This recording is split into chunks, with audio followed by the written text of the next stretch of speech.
Hello, hello, hello, friends. I hope that you all are doing well. I hope that you had a marvelous week and weekend. I know that I did. So, I actually went to Texas over the weekend with some friends. We went to a women's Bible conference, and it was so good. It was definitely a break that I needed, and I learned so much more about myself. And it really helped me be closer to God. So for me, that's always good. It was a good time to just kind of relax, get to know my friends a little bit more, meet other people, and learn different things. So we are almost in the mid of October, which is kind of sad for me because October is my favorite. Fall is my favorite season. I love everything pumpkin spice, and I think I told you guys that before. So anyways, yeah, my week has been pretty good. I got back. Before I left, I did a lot of homework, so I wouldn't have to worry about too much. And, I'm just getting back into the swing of things. So today, we are going to talk about manipulation and cults. Now, I will not go into too much detail about different cults because I will save that for a different episode. And I figured, in a sense, this kind of plays into the mob mentality thing. Because cult leaders, they do use manipulation. And for some reason, they're able to control a lot of people. A mob, I guess, if you will. I am your host, Kitty Gonzalez. And you're listening to What the Psychology.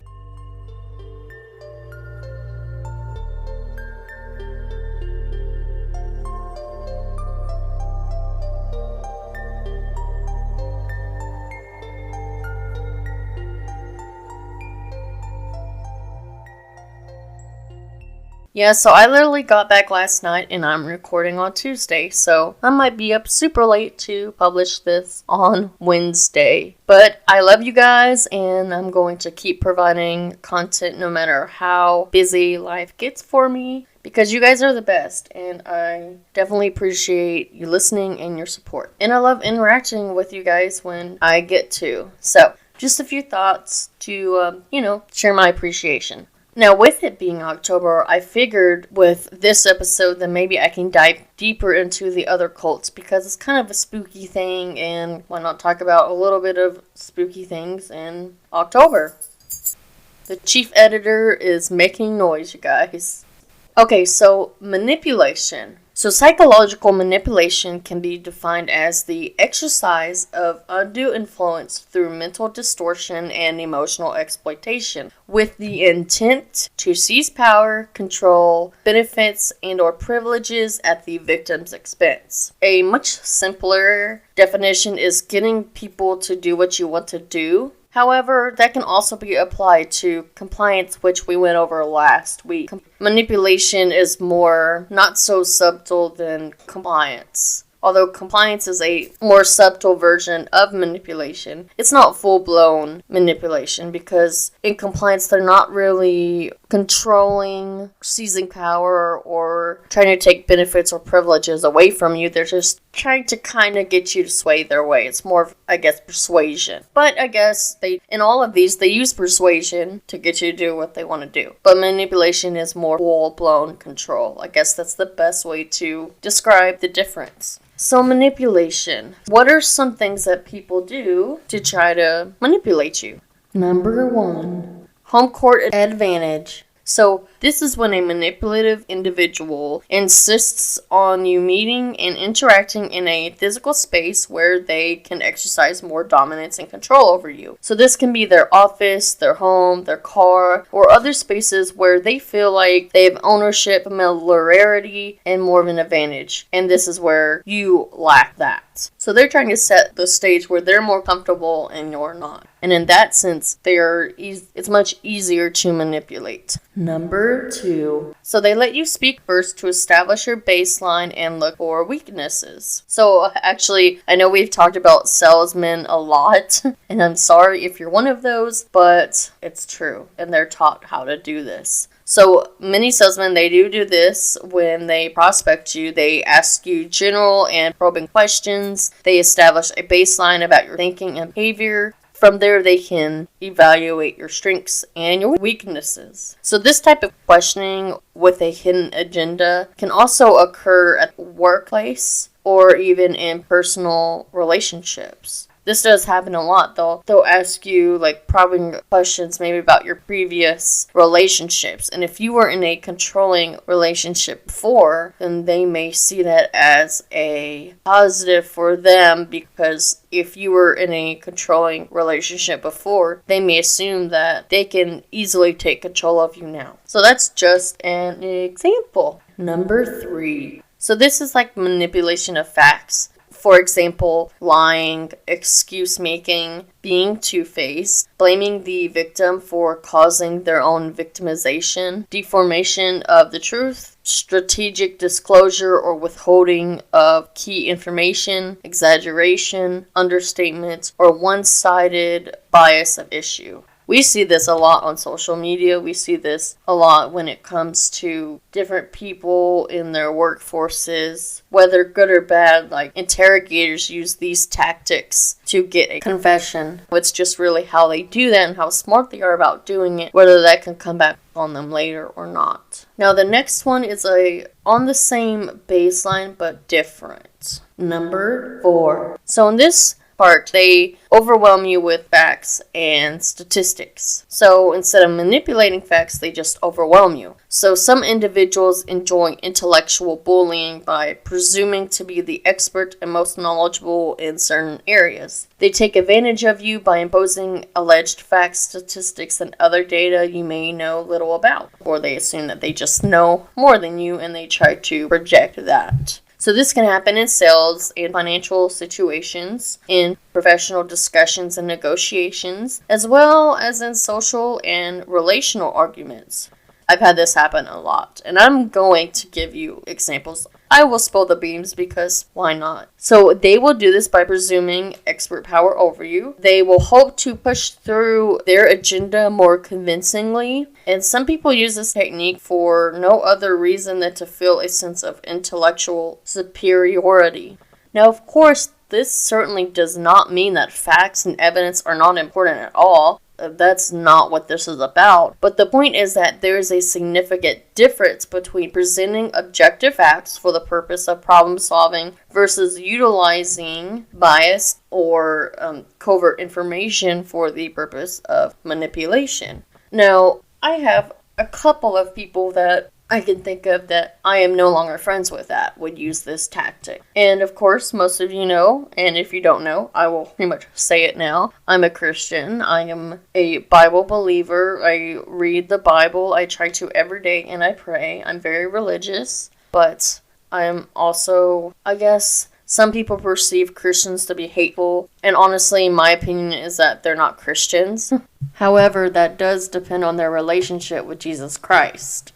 They don't act like they should as a Christian, if that makes sense. I know too, I'll put in quotations, Christians that would use this tactic a lot. One of them more than the other because I was closer to them. Now this person, we were friends for a pretty long time, and all of a sudden they just changed. Now it's kind of funny because I think that they became friends with the other person that I'm referring to, and they kind of discipled them in a way that is negative.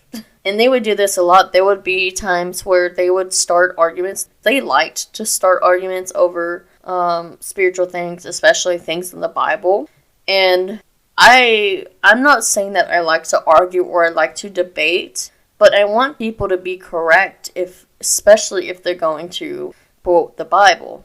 And this friend would use certain verses and say that it meant one thing when it clearly didn't. And they would also not look at the context behind those words. Most of these they would quote were like the letters that Paul wrote. And for those that aren't familiar, the letters from Paul were after Jesus died and resurrected. And he was actually a persecutor of Christians. And then he had an experience where he was confronted by Jesus. So he pretty much, after he resurrected, he was on earth for some time. And a bunch of people saw him. A bunch of people witnessed him, which is really insane if you think about it. But on the road to Damascus, he was going to persecute more Christians, and he just had this experience, and it transformed him. And ironically, he became one of the one of the most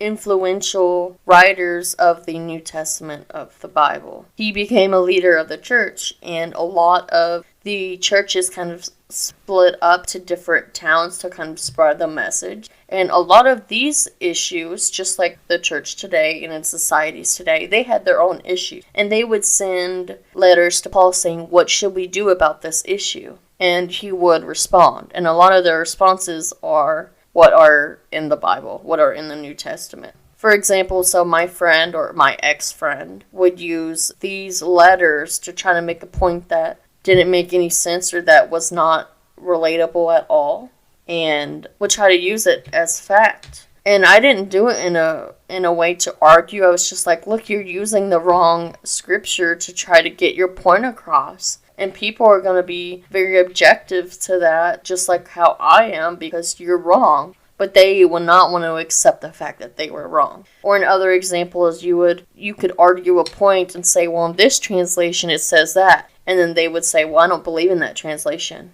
And then it's like, well, so you don't believe in any of the translations? And in original writing, the New Testament was written in Greek. The Old Testament was written in Hebrew. So I would ask that person, like, well, this word that you're arguing with me because of translations, what was the original Greek word? And they would have no idea. I'm like, so until you can give me that answer, your argument is mute. And they hated that, and we pretty much stopped being friends because of that. And I got tired of them bullying me and tried to make them seem like they were intellectually superior to me when they weren't.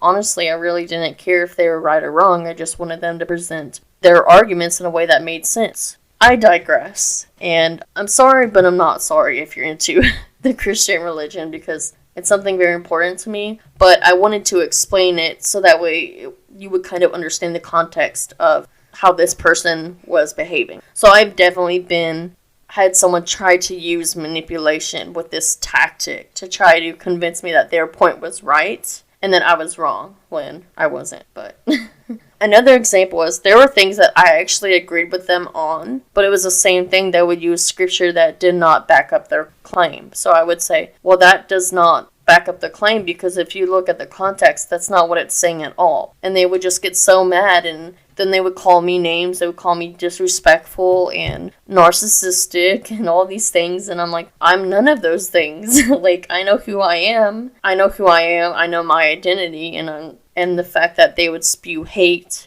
really shows, like, their true colors as a, in quotations, Christian. So I hope that makes sense. I hope that example made sense. I tried to explain it as thoroughly as I could. And maybe you learned something today that you didn't know. It's funny because a lot of people think that Christians are perfect, and we're not. And we have our own issues within our own communities. And a lot of us aren't hateful. We may disagree with something, but that doesn't mean we hate people. Are we going to vote for it? Are we going to go to a march? Are we going to support them? Heck no, because that's against our beliefs. But we're never going to be hateful towards anybody. At least that's the majority of us. Okay, so moving on. Number 5. So this one is overwhelming you with procedures and red tape. So certain people, they use bureaucracy, paperwork, procedures, laws and bylaws, committees, and other roadblocks to maintain their position and power while making your life more difficult. This technique can also be used to delay fact-finding and truth-seeking, hide flaws and weaknesses, and evade scrutiny. Oh boy, this happens a lot in the military, and I'm so glad I'm out, because it's sad to say, but I could not say that if I was in the military. When you're in the military and you criticize things, it's like a target is on your head. But once you're separated from the military, it's like they can't do anything to you. They use this tactic a lot. Bureaucracy. They use CMJ. They use a lot to threaten. And it really depends on your leadership. I will say I've had good leadership and I've had bad leadership. The bad leadership will use this in this manipulative way. And good leadership will use procedures and laws and corrections to gently help to lead you to the course that you should be on. Whereas bad leadership, they will overwhelm you with these things to try to get you to fail. They will try to make it seem like they're better than you. And I've had experiences with that as well. And it's crazy looking back to know that I was manipulated and I was made to feel like I was not good enough, or my self-worth wasn't good enough because of how some leaders made me feel. And sadly enough, they might still be in the Air Force. Some of them actually are, and some of them have made really high ranks, and it's very disappointing. So, okay. I'm trying not to be completely negative today, but this does happen, and a lot of these in manipulation, they are negative, so you might be getting more of the the tea today versus the happy cheery Katie, but I will still be the happy cheery Katie today. Number 6. Raising their voice and displaying negative emotions. So some individuals, they raise their voice during discussions as a form of aggressive manipulation. So they assume that if they're able to project their voice loudly enough, or they display negative emotions, that you'll submit to their coercion and give them what they want. So the aggressive voice is frequently combined with strong body language, such as standing or exciting gestures to increase impact. Now, my ex-friend would use this a lot. A lot of times we would be texting, but if we were on a phone call, or at one point we were actually on a Zoom call with other friends, and they just completely lost their stuff. They just went off. And even though people didn't completely agree with either of us, they have told me the way he acted was not right. And I'm like, oh, I know that. But he's been like this for a while, and I don't know what it is because he used to be different. So I've experienced that as well. And this is why it's important to, 1, you can forgive people, but 2, you cut off people or you love them from a distance. Or for me, it's love them from a distance. Not everyone believes that, but distance yourself from them or cut them off. And this person, I've simply just had to cut them off because I gave them many chances and it was constant manipulation and negativity. And you gotta do what's best for you and your mental health. This one's pretty much self-explanatory though. They raise their voice, they'll use their body language, they'll talk with their hands more than usual, things like that. So they may show a lot of anger symptoms to kind of make you afraid as well. Okay, so next one, number 7. So this one is negative surprises. So some people, they use this to put you off balance and gain a psychological advantage. This can range from lowballing in a negotiation situation, which remember, you kind of remembered what the lowballing compliance technique was. So this is kind of the same. To a sudden profession that she or he will not be able to come through and deliver in some way. This can happen with coworkers a lot. That coworkers that are manipulative, they said that they were going to do this big project, and then last minute they're like, oh, I can't do it. And now you're stuck doing it. And you don't want the work to fail. You may not want them to fail, so you pick up their slack. That could be a negative surprise manipulation tactic. So typically, like I said, you'll have a little time to prepare and or to counter their move. So when it comes to recruitment, and HR recruiters are really bad about doing this. And it's understandable. They want to pay someone as low as they can for the position that they need. But you have to pay people what they deserve. Especially people with degrees, and the market is saying that they deserve this much and you're wanting to go way under that. But they do that to get you to come to counter them, and you'll still get paid lower.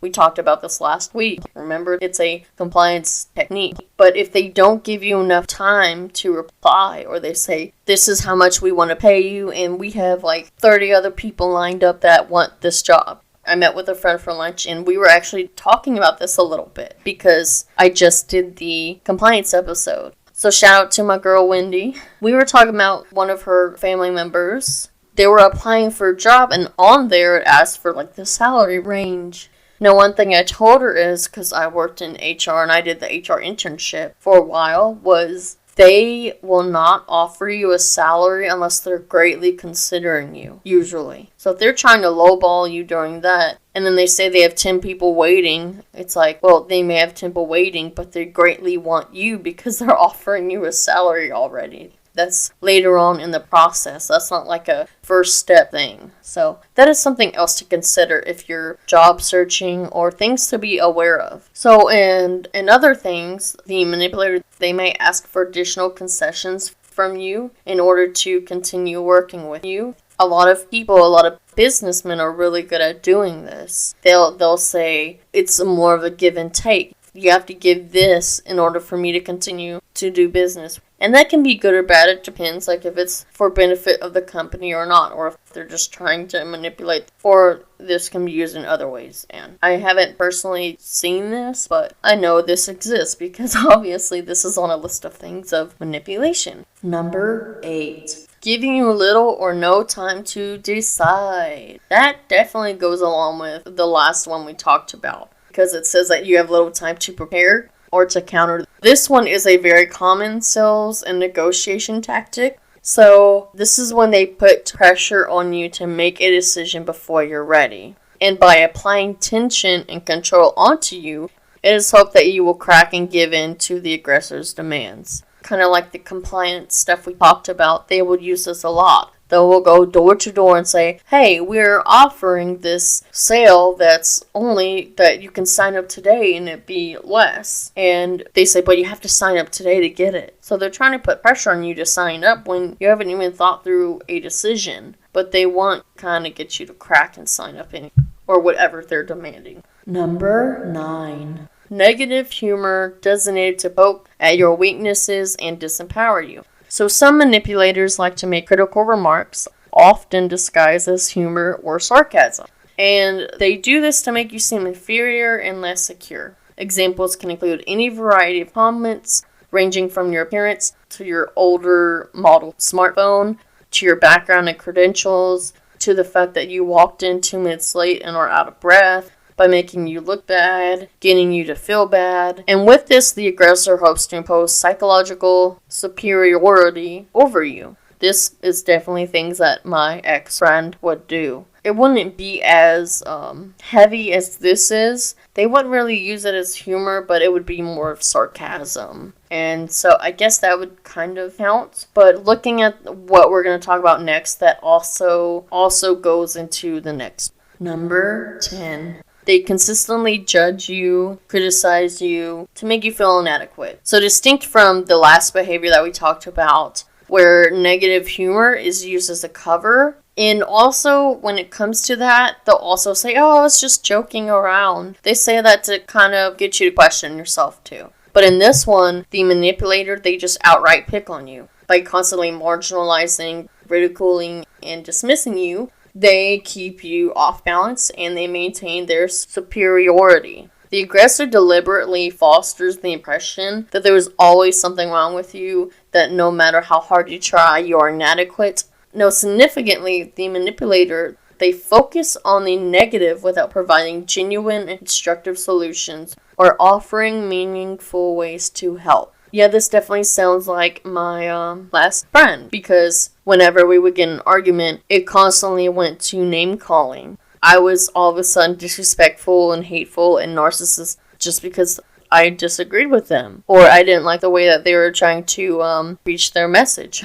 Ironic, right? So, especially if you have someone who's meeting, like, I think there's 14 of these, and we're on number 10. If they meet, like, a couple of these, you just need to cut them out. Okay? Like, just cut them out.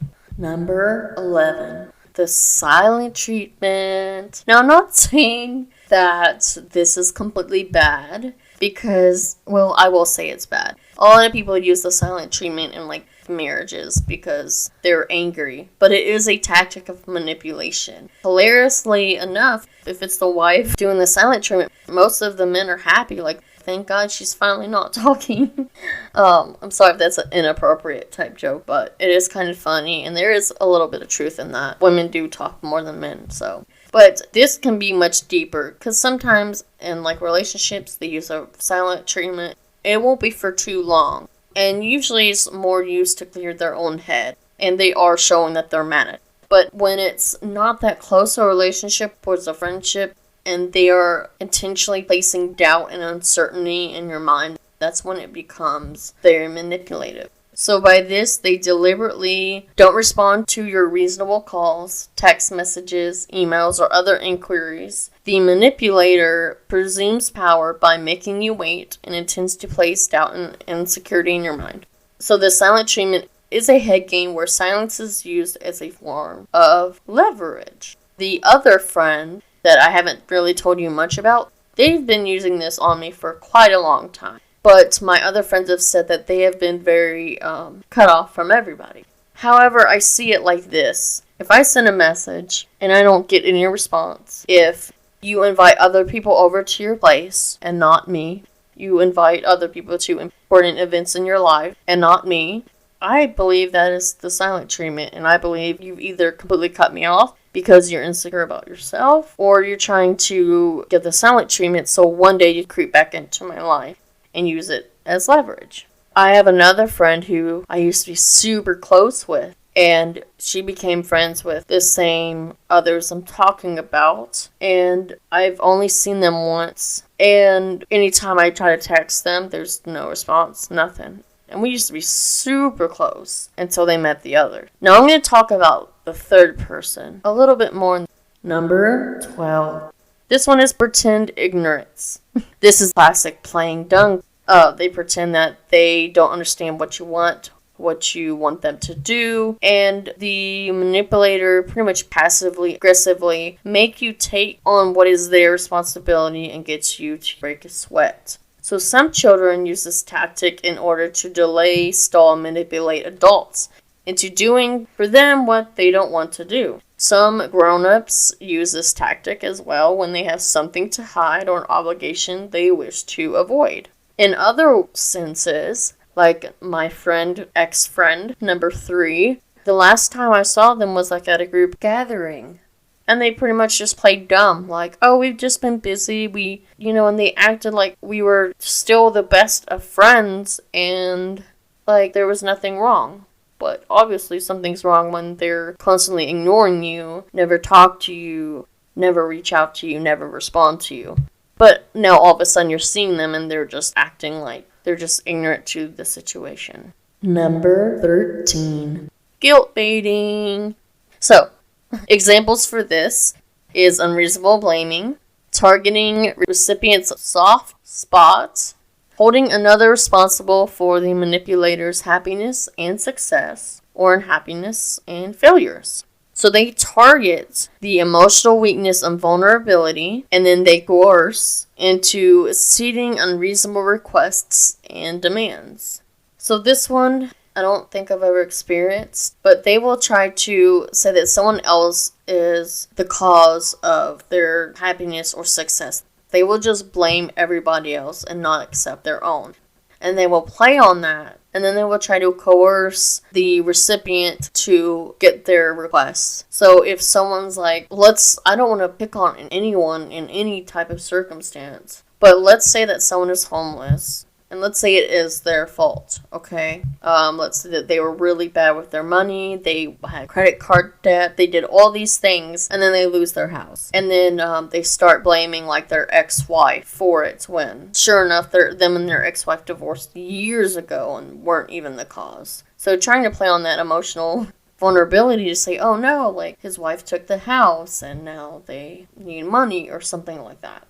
Number 14. This is the last one, y'all, and this one's victimhood. We know a lot of people use this one.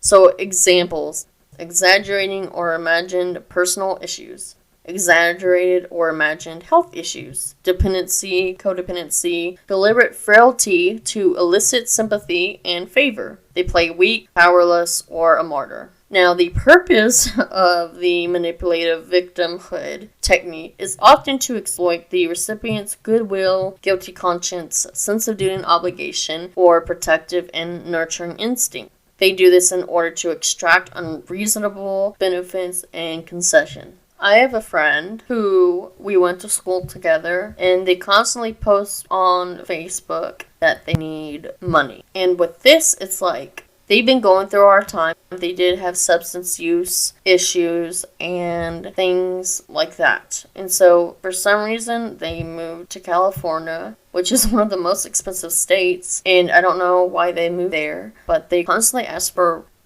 money so that they can get a hotel. And then they also claim to have multiple jobs. And I checked out they have a GoFundMe so people can give them money.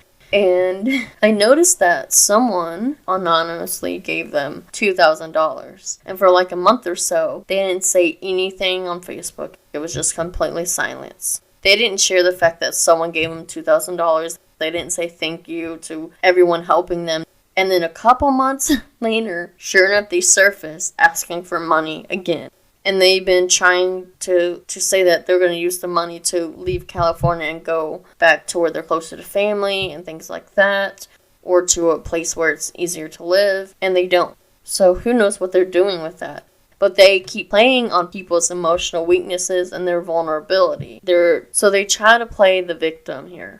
Now, I'm not saying that their situation is their fault at all. But the fact that people keep giving them money and they don't do what they say is a big part of this manipulation. They keep saying that they're homeless, but it's just funny that they got donated a lot of money and then they surfaced out of nowhere moments later and all of a sudden asking for more money. So I just don't get it. I don't understand why people do that. Okay, so now we're going to talk about cults. And we're going to talk about different, wouldn't say statistics, but different facts about cults before we really give it a deep dive into the manipulative part of this. So, number one, cults, they satisfy the human desire for absolute answers. I'm not going to say religion in general. Some religions have absolute answers and others don't. And in the nature of our environments, there is no absolute answers. And I do know people that they're like completely black and white, but there's a lot of gray areas in life. There's a lot of gray area in what we see when it comes to death in life and where we go after we die. Unless you believe in a certain religion, there is no absolute answer. And people want that. They may say that they don't really care, or they don't believe in a God, or they believe in a God, but they don't name the certain one. There is natural human desire for absolute answers. Whether that answer is they don't believe in anything and that we all go into a black hole or just become non-existent, that is an absolute answer, and that is a belief that some people have. Well, cults, they provide that. They provide an absolute answer to usually the question of where do we go after we die? And usually it's a false belief, but they provide that answer. So, another fact, those with low self-esteem are more likely to be persuaded by a cult. Also, women are more likely than men to join a cult. So, men, you guys get a point. Ironically, many cult members have rejected religion. This to me makes no sense because usually religion has those absolute answers. So I guess this could mean that they rejected religion in the past, but they're searching for those absolute answers. And maybe those absolute answers kind of go on with their own personal beliefs anyways. And so then they're like, oh, I kind of believe in that, or I could see myself believing in what they're saying. And so then they become part of a cult. Or they may have rejected religion because of how other people have acted. I know for me, before I became a Christian, I was not Christian at all. I was actually Wiccan, which is a part of the pagan religion. Or it's like a umbrella under paganism. And I actually despised Christians because growing up in the Bible Belt, you will run into good, like, people that are actually Christians. Then people say that they're Christian, but they don't act like it. And we ran into a lot of people that said they're Christians and didn't act like it at all. They were hateful, and because of those experiences, I did not want to be any part of them. In fact, me and my friends actually mocked a lot of Christians in high school. But ironically, right before I became a Christian, I met some awesome Christians who are now my friends. They completely turned it on its side. So for me, it was like, oh, these people are cool, but I thought all Christians were just mean and hateful. So I had a wrong sense of what Christians are and what they were really supposed to be. But that can be a big reason why people do reject religion. And that's a legit conversation that we should have. That could be a reason, because I know that's my reason why I initially totally wrote off Christianity. Cult leaders, they are masters at mind control and manipulation. That one's pretty obvious, but it is a fact. Often, cult members, they have no idea that they're in a cult. In fact, they will deny that they are in a cult. If you ever run into anyone who is in a cult-like environment, they will say, I'm not in a cult. It's like, no, you are, because this defines a cult and you believe everything they believe and you're under their manipulation. Cult life can have a dangerous and lasting effect. Most of these are emotional and psychological damage, self-esteem issues, and plenty more. This is because of the way they're treated in the cults. We're going to talk about how people are treated and how they get into cults. Some of these I'm going to talk about are my propositions and also research-based propositions. So, 1, I think that cults, they have a charismatic character type of leader. And there are other people that agree with me, but I think this is pretty standard. They have someone that is very well liked. Someone they will convince people. They are really happy, really jolly usually, and friendly, and you think, oh, okay. And usually they are people that can answer questions that are addressed, and they make people feel like they're belonging to something bigger than themselves. Number 2, this one is well researched, is the we versus they philosophy. So this is saying that the cult in itself, they're saying that they have the truth and you don't. So they will convince their followers that they are superior to those not in the cult. They ultimately lead cult members to isolating themselves socially from friends and family. They replace those relationships with new ones inside the cult.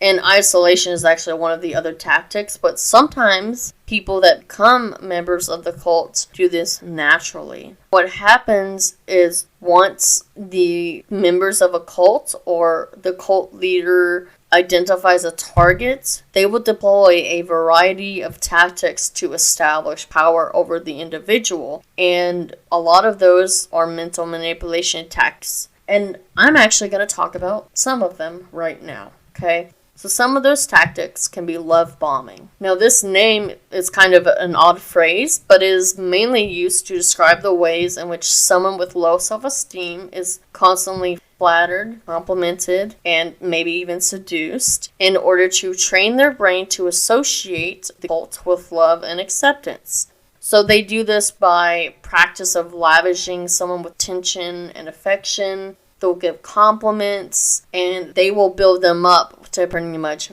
break them down. Or they'll build them up to make them think that, oh, I'm indestructible, I'm so great. But they do this because then they can manipulate them. Because as a person with self-esteem issues myself, it is a very overwhelming and very flattering when you do hear compliments and you do hear different things that are great about yourself, and when you get attention and affection. It's very powerful and it's very influential. And so I can see how people are easily manipulated.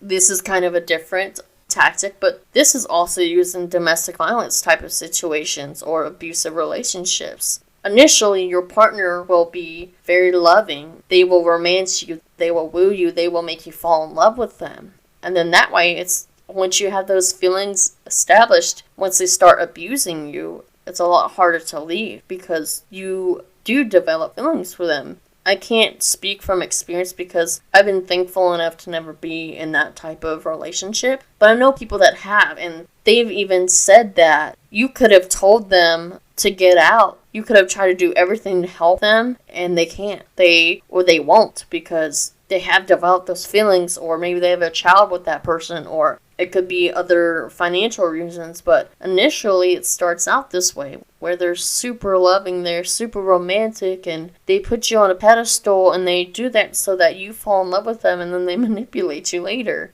which is very similar to what cults do to their members. Alright, another one is public humiliation. After new members are love bombed, and then they agree to be part of this group, they are often involved in public humiliation. Cult leaders, they do this to maintain emotional control through various exercises meant to humiliate them. So one method that was used involved someone sitting in a chair. They would be surrounded by other members, And then they were pretty much required to admit their recent failures, base thoughts, and shortcomings. So like I said, they build you up to break you down. The next one is self-incrimination, which is kind of similar, but it doesn't have to be like something criminal. But I know Jim Jones, he was one of the cult leaders who used this tactic a lot. And we'll talk about him in a different episode. But this requires cult members to pretty much provide their leader with written statements detailing their individual fears and mistakes. So instead of doing it publicly, they have to provide this information to the leader. But then the cult leader uses these statements to shame them publicly at a later time. Or when they do something wrong, then they'll pull this out. Kind of like blackmailing. Brainwashing, that's an obvious technique that they use.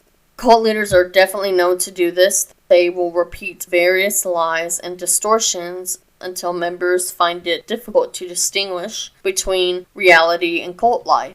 A lot of cults, you will see they will use propaganda. Usually they'll already be isolated and then they'll cut themselves off, or they'll take their electronic devices so they're completely cut off from the world. Other nations do this as well, like North Korea and Cuba. They do this to brainwash their people. And then they'll play propagandic messages that are completely untrue. In a cult setting, they'll play different things like the cult leader is now God, or if you leave, you're going to hell. They will play these messages over and over again to where it's hard to distinguish what's real, what's not, and that's how they become indoctrinated. Another technique is called paranoia. Cults and cult leaders, they use this to maintain a false sense of comfort, and this is why they heavily rely on paranoia attacks.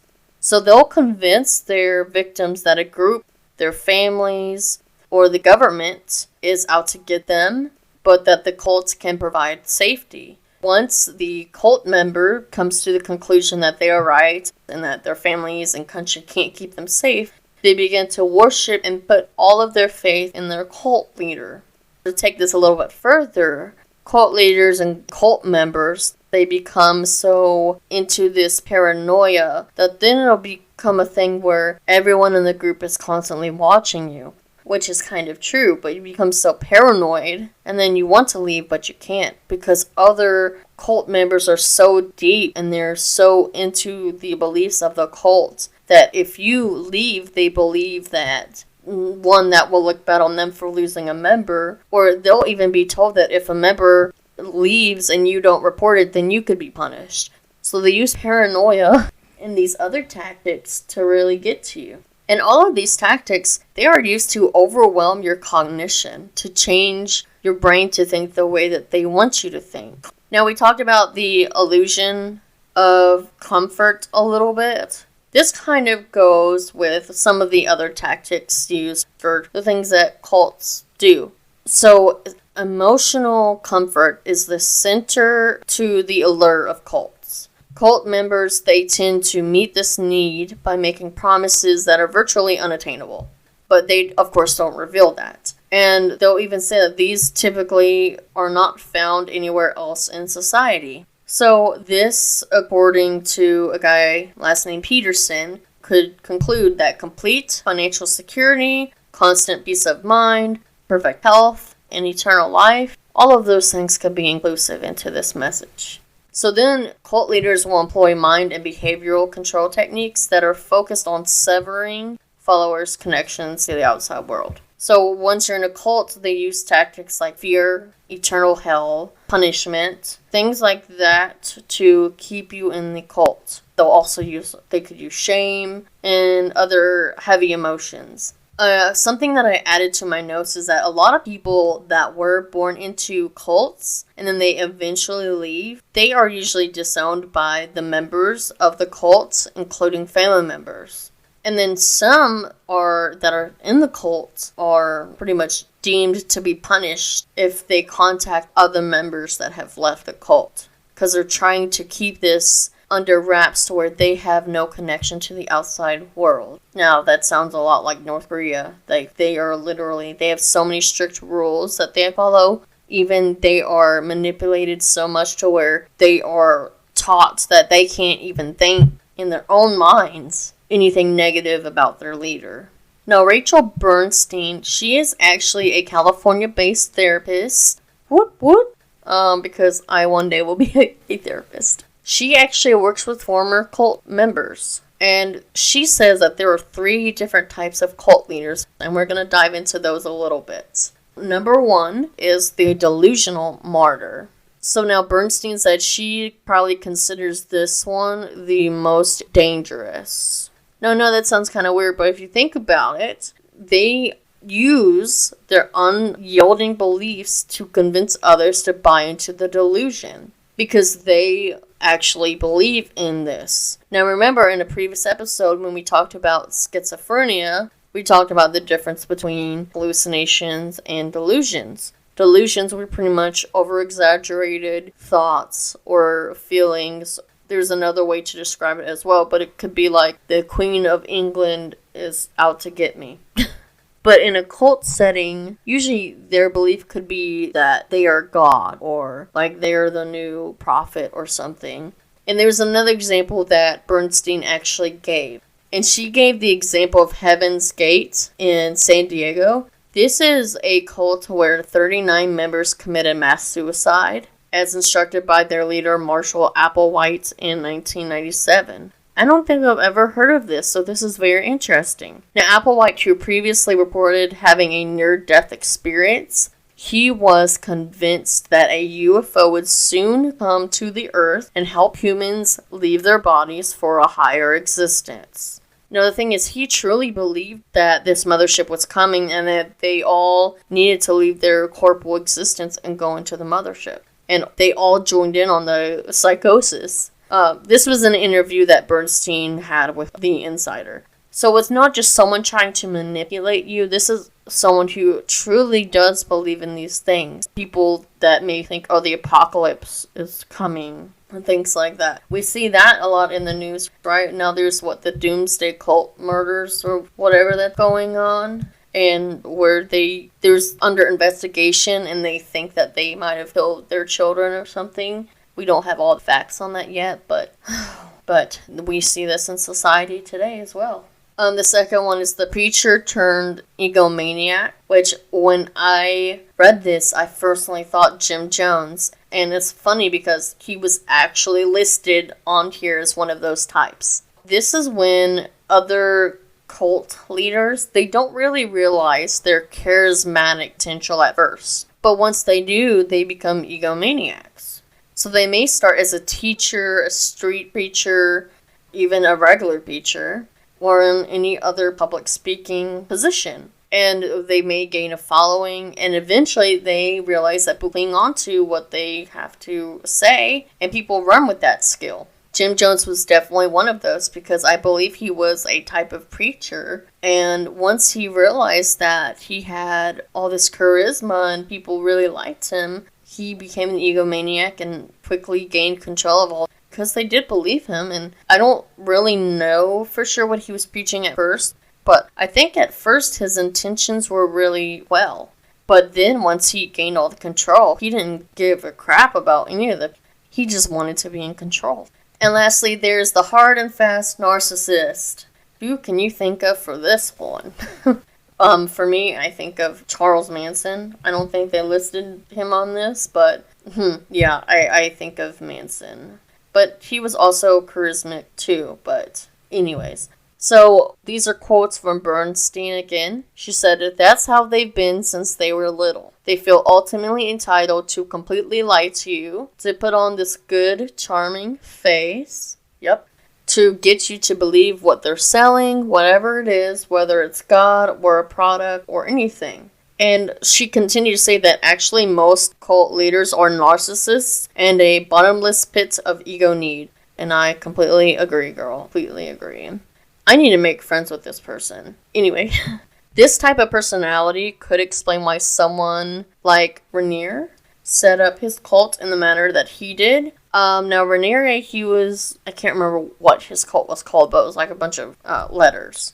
So he set up his cult in where he had a constant need for members' blackmail, what he called collateral, and obedience to him and his belief system. So pretty much if a cult member devoted a decade of their life to the group, One slip up would label them as untrustworthy or failure to their community. So that belief creates a hamster wheel of unhealthy behaviors and relationships. All of this according to my girl Bernstein. And she also said, I would say most cult members are malignant narcissists.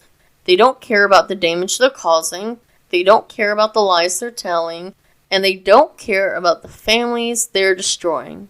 They just need it. They need to be loved, they need to be adored, and they need to be feared. Oh, I agree with all of this. So that's pretty much diving into manipulation and cults. Because this is such a big topic, that's why I want to individually go over different cults. So what I'm going to do is I'm going to ask everybody, what cults do you want me to go over? And maybe why? What are your favorites? I do think I have a few in mind already, but this one like Rainier, I never even heard of. So that might be one that I look up into. So what are your thoughts? What do you think are the worst and best, I guess depending on how you look at it, tactics of manipulation? Have you ever used it on anyone, or have you been manipulated in the past? Were you able to spot the signs, or were you stayed in that toxicity? I know for me, I finally got strong enough to where I'm like, I know I'm better than that. I know my worth. I know my identity. Even though I do struggle with self-image, I'm not going to let someone put me down when I know my worth over them. And sometimes you have to be that way. Sometimes you have to be a little bit of egotistical. And I'm not saying that that's completely a bad thing, but in these situations you have to be to try to get yourself out of the lies and the tactics that others will try to use on you. And to me, I think you have to reveal it. Like, I don't think it's a good thing that people do that. People try to manipulate you. It's not good. So, tell me what you think. Did you know that we have a Facebook group? Yep, we have a Facebook page and a Facebook group called What the Psychology. You can find on Facebook at WT Psychology. We're on Twitter at WT Psychology. Instagram at What the Psychology. What else? I think that's really it. We're on all major platforms. Let me know what you think. Interact with me. Interact with others. And have a wonderful day. I'm Katie Gonzalez, and you've been listening to What the Psychology. Stay psyched, y'all.